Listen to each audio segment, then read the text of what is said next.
Good afternoon.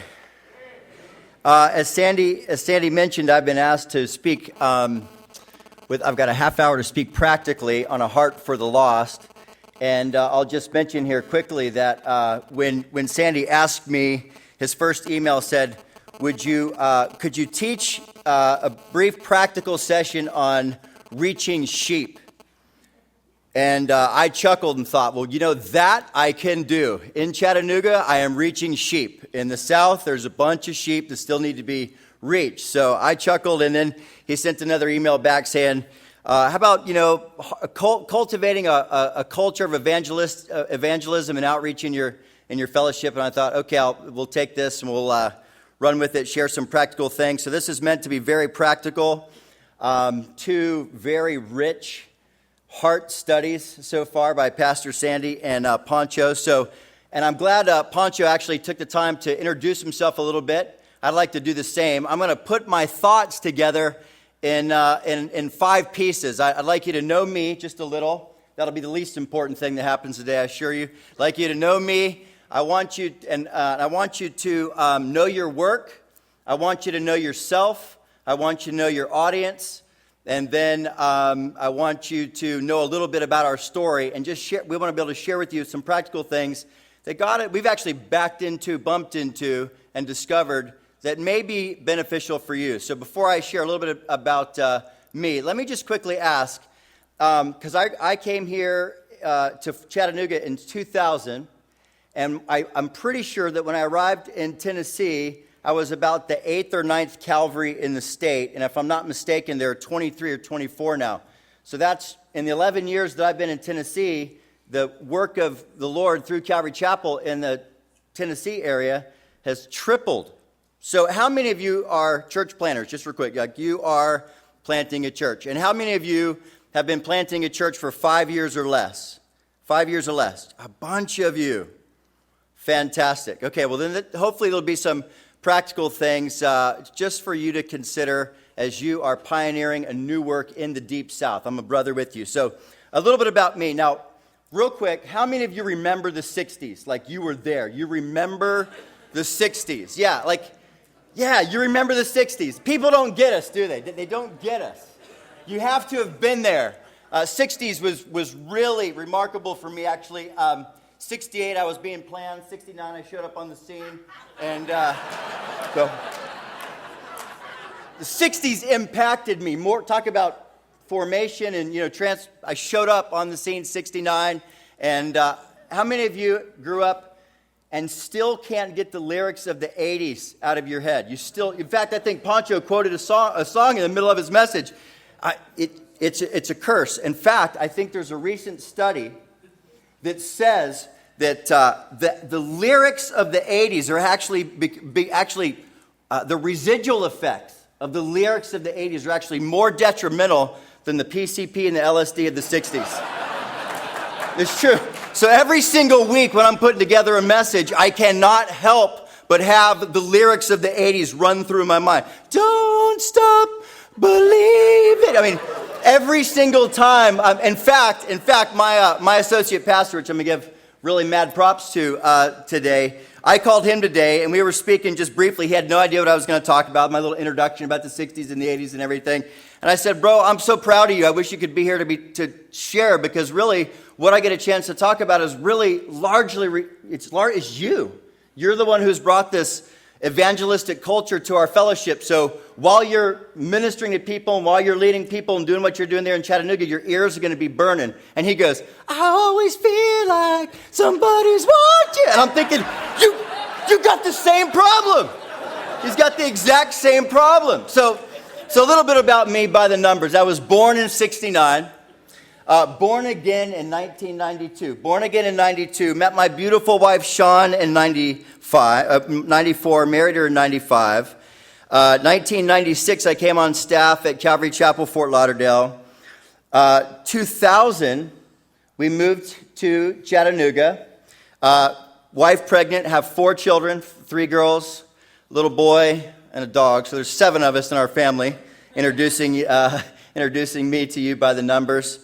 I get the privilege, and almost all of them are here, to serve on including mine, 4 boards of Calvary Chapels here in the South, so it's a great honor. And as I mentioned, 11 years ago, there were 8 Calvaries in Tennessee, I think 23 or 24. So God is working, and just wanted to share just a quick introduction because I haven't had a chance to meet many of you, most of you, and I wanted you to just know who it is that's speaking. It'll make a little bit more sense as we move on. So that's a little bit about me. I want you to know me a little bit. But the second thing I want you to know, as we talk about practically creating a culture of evangelism in our churches, is I want you to know your work. And what I mean by that is that it is going to take more than a Bible teacher to create a healthy church. Now, and that's one of the things that's so beautiful about Calvary Chapel. There's such a fluidity and such a ease in which, God is able to lay his hand on someone and send them out into the ministry. But if you're like me, especially those of you that raised your hand, you're 5 years into the ministry or less, you may have had this revelation by now. There's actually a little bit more to it than just the Bible study.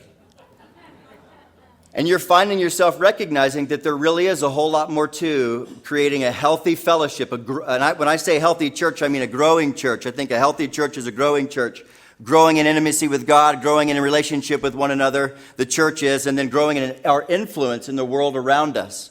And so it's going to take a team. It's going to take more than just a Bible teacher to make a healthy church. And God wants us to have healthy, growing churches. And so know that. Just know that. Right off the bat as it relates to a healthy, growing, evangelistic culture in your church. It's going to take more than a Bible teacher. So you know a little bit about me. You get a chance to know your work. It'd be good to know your work, and you're learning that maybe the hard way like I did. There's a lot more to this than just opening up the book, for sure. Now, next thing I think would be helpful as we just talk about this practically is get to know yourself. Get to know yourself.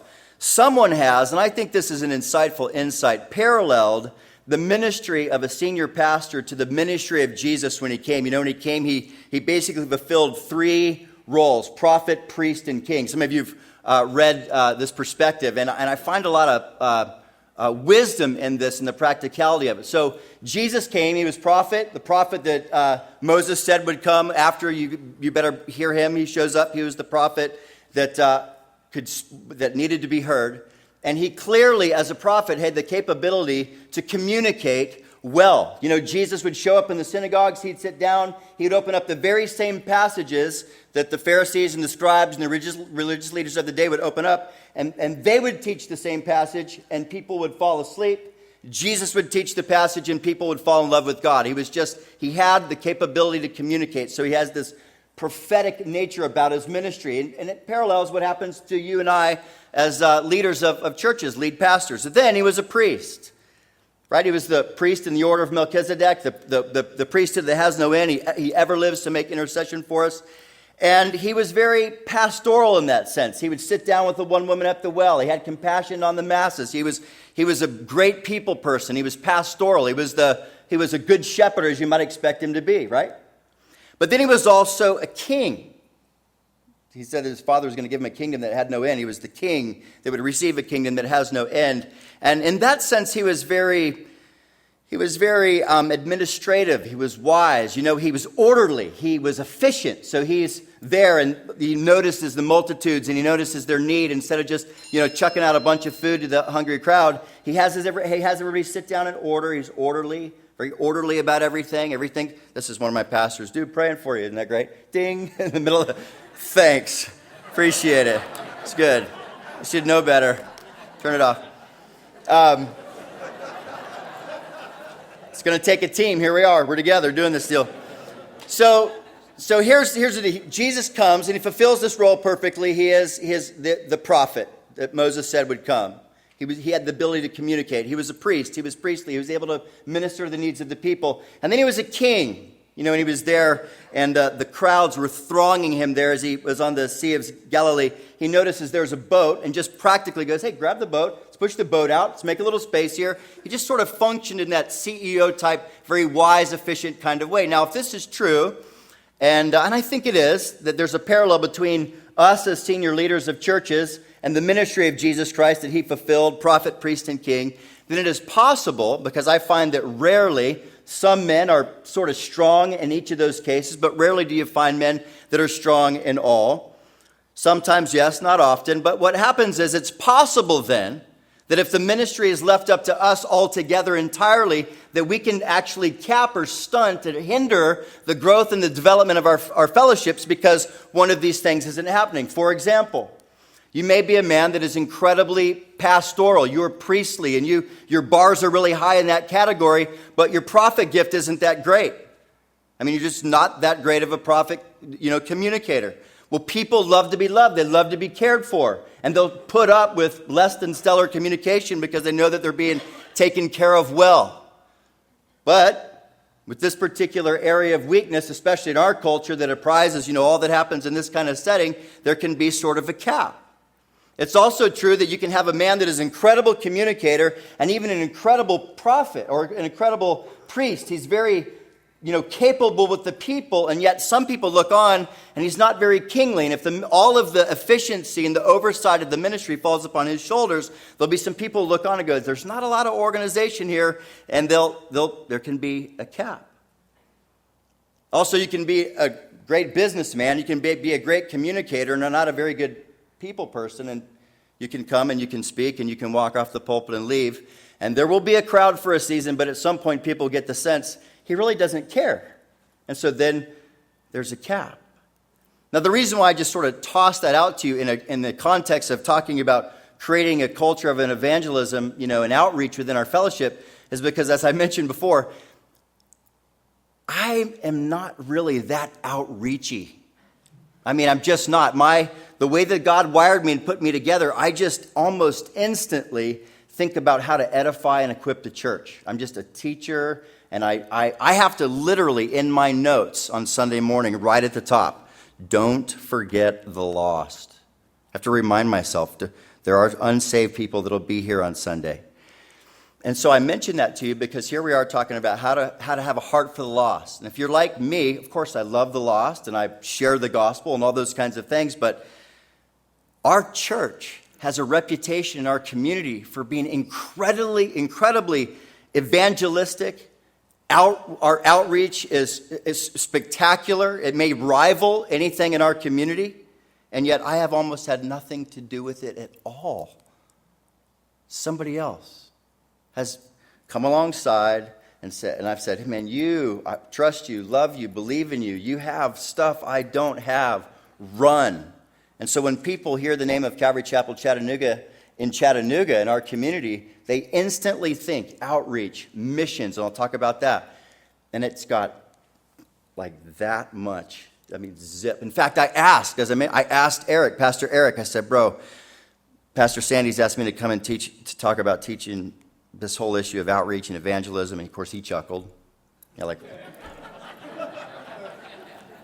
Yeah, me. He's going to ask you to come. Okay, well, could you come with me? You come with me, and then you share with the group practically the things that you've done. I followed you. You've done to create a culture of evangelism in our church. He said, no, Frank, I don't know if you are aware, but like the second largest storm in the U.S. just hit our area, and I'm going to be out reaching people. I'm going to be out doing outreach. That's what I'm going to do. You go, and I'll just give you what you should say. So that's basically what we're doing.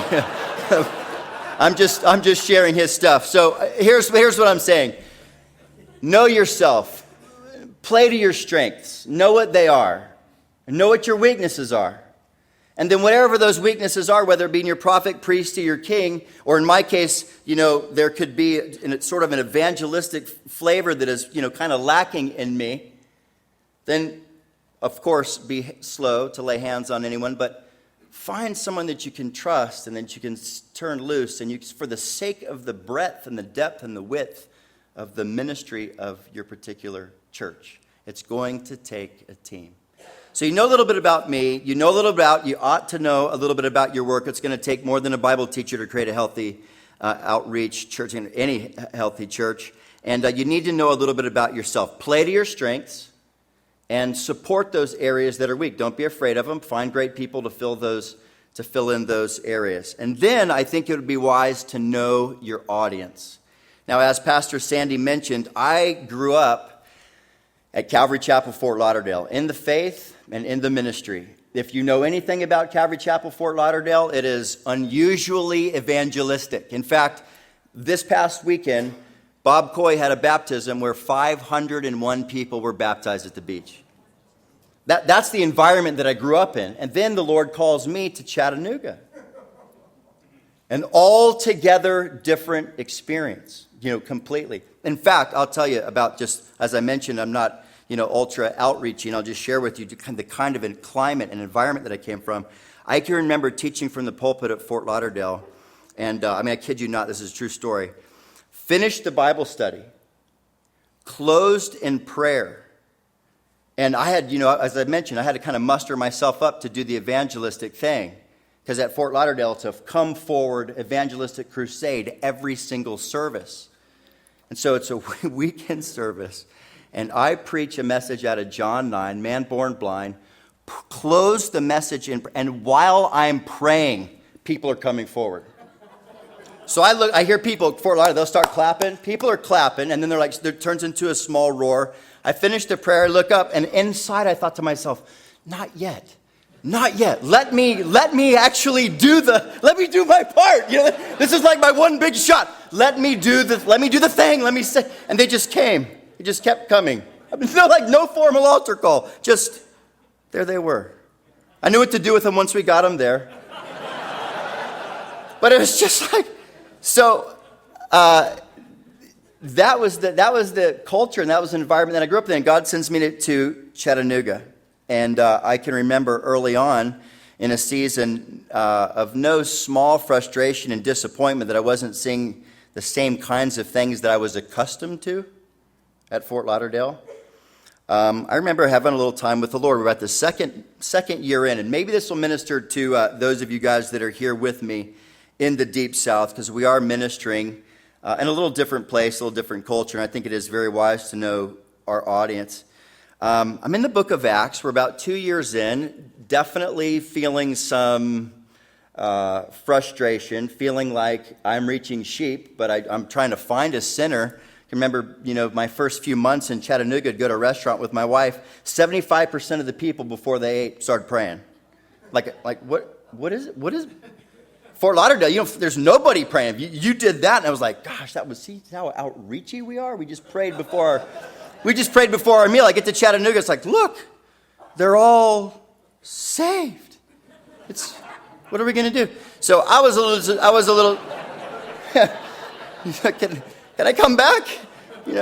So we're in the book of Acts. I'm a little discouraged, and I come across something that it wasn't new to me, but it was just fresh in a whole new way. And I began to recognize in the life of Paul that it seemed to be early on his early ministry MO. Everywhere he went to pioneer a new work for God, he would start with the Jews, and if he could find one, he'd head straight to the synagogue. I said, well, so what is it? What's up with that, Lord? What's up with that thing that he continues to do that? I knew his heart was for the Jews so much that he would even himself be accursed. But here's how the Lord spoke to my heart. He said, here's the deal, Frank. When Paul went, he knew these people. He knew his audience. They believed in the scriptures, and they believed in one God. They just hadn't met Jesus. And it was like the Lord knocked on my heart and said, that's who I've sent you to in Chattanooga. By and large, my community in Chattanooga, ultra-traditional, almost no one is unchurched. They have been churched. They believe in the scriptures, may not know them that well, hardly at all, and they believe in one God, but they just don't know Jesus. And that may be a word of encouragement for you like it was for me. It was a turning point for me. I thought, okay, I understand. I'm not here to do my will. I'm here to do your will. You've sent me here. I'll stay and I'll minister to who you want me to minister. I'll serve who you want me to serve. And it was really a heavy, heavy thing. It was a very helpful thing. So, you know a little bit about me. You should know a little bit about your work. You certainly need to know a little bit about yourself for the breadth and the scope and the strength of the ministry. And no doubt it's beneficial to know your audience. And if you're in the South, I dare say they know the scriptures, or they believe in the scriptures, and they believe in one God. But you get a chance to introduce them to Jesus. Now, I say all that. Let me just give you and I have just a few minutes. want to share with you just a couple practical things that we have done, actually discovered over the course of 11 years now in ministry at Calvary Chapel. And hopefully this will be an encouragement to you, meant to be ultra, brass tacks practical. Number one, right now, start now with outreach in your church. When I say outreach, I mean anything that is directed towards reaching anyone who doesn't know Jesus, whether it be locally or globally. Start now. And I would say start, especially those of you guys that are brand new in ministry, 5 years and under.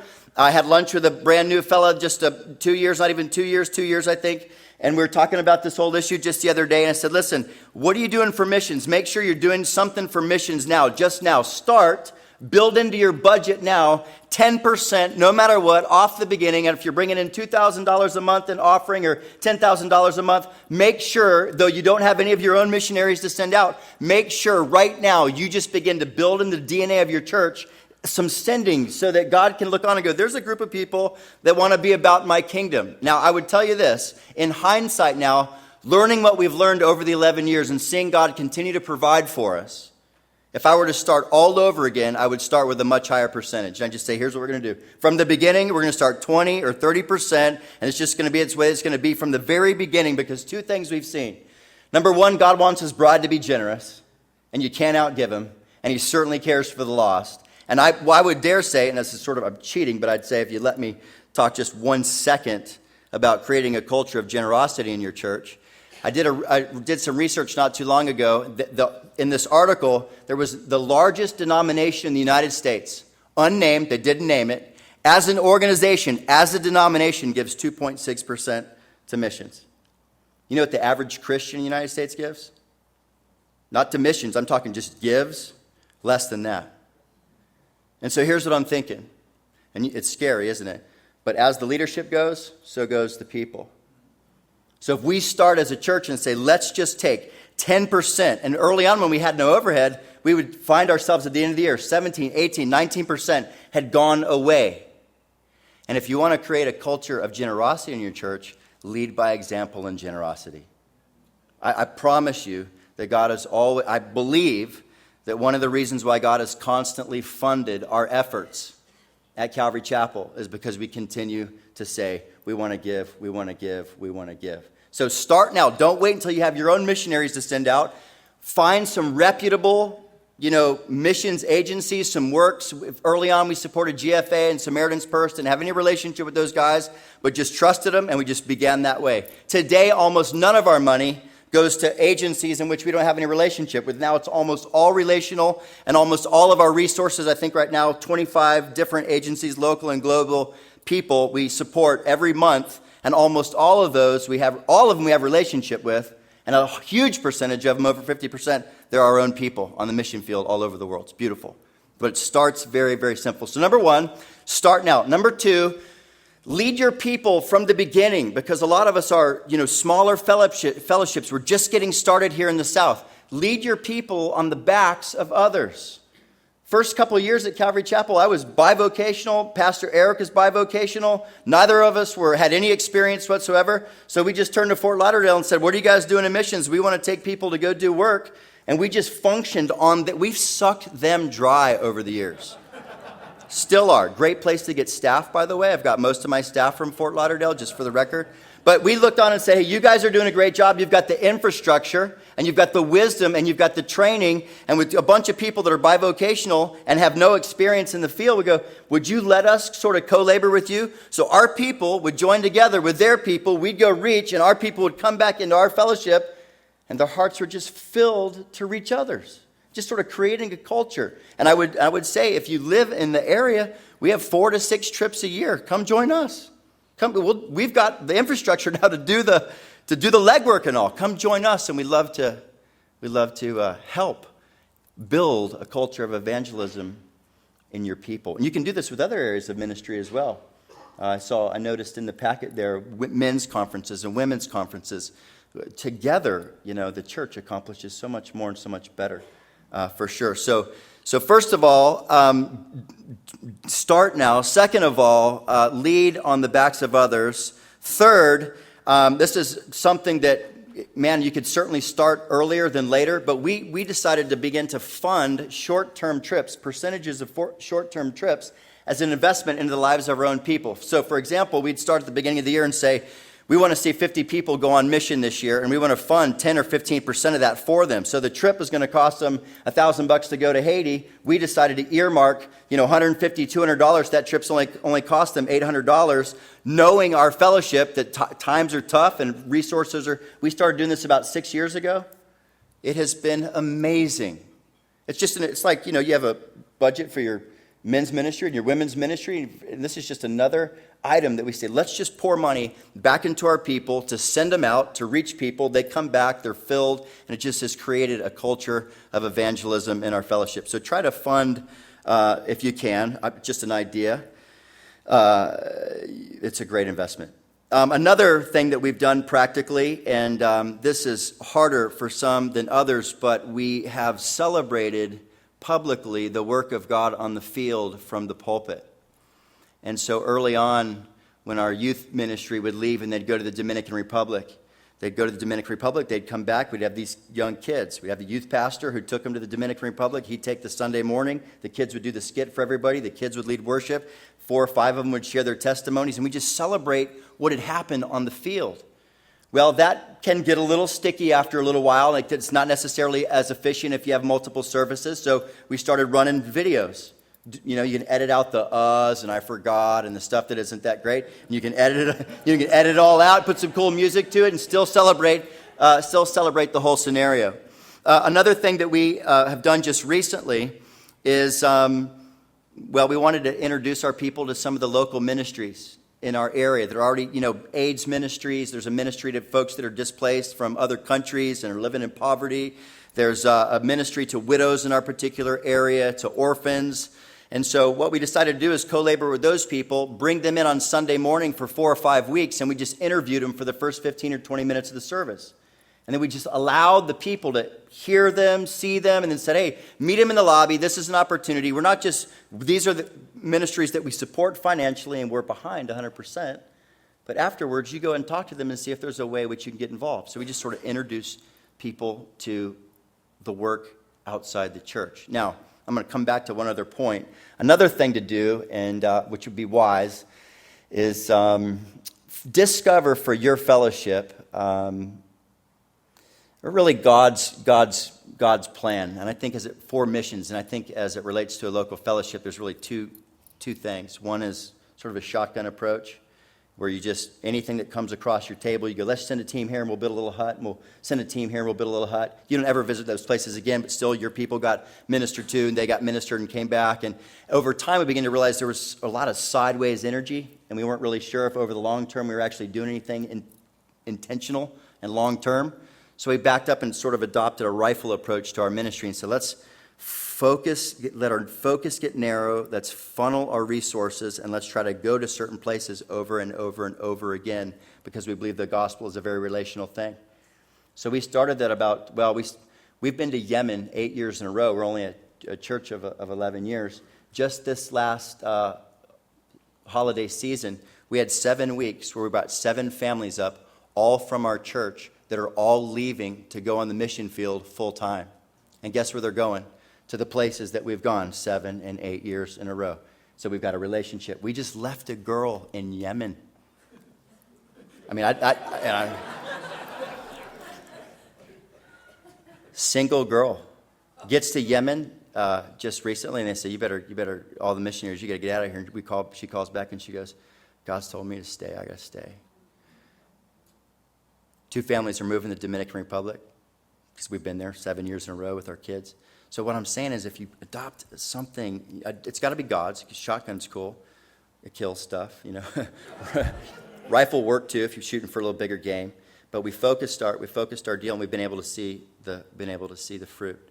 So adopt a strategy, celebrate it from the pulpit, and then lastly, and I'm right out of time right now, and this is just for us pastor, preacher guys, and someone else brought this to my attention, but if our teaching and preaching isn't practical, and those that hear it and receive it can't really do anything with it, then they're less likely to experience anything in their own faith, and if they're less likely to experience anything in their own faith for themselves, they are far, far less likely to go and share a faith that's done nothing for them themselves. So it's just an admonition to say, hey, let's do the best we can to make our time from the pulpit as practical, truthful, and practical as possible, so that just the folks that never are going to go to the DR and never going to go to Yemen are going to be able to share their faith that's alive and at work in their lives, because they're seeing it alive and at work in their lives, because they understand it and can do something with it. That's my whole spiel right there. That's it. I'm done. Thanks.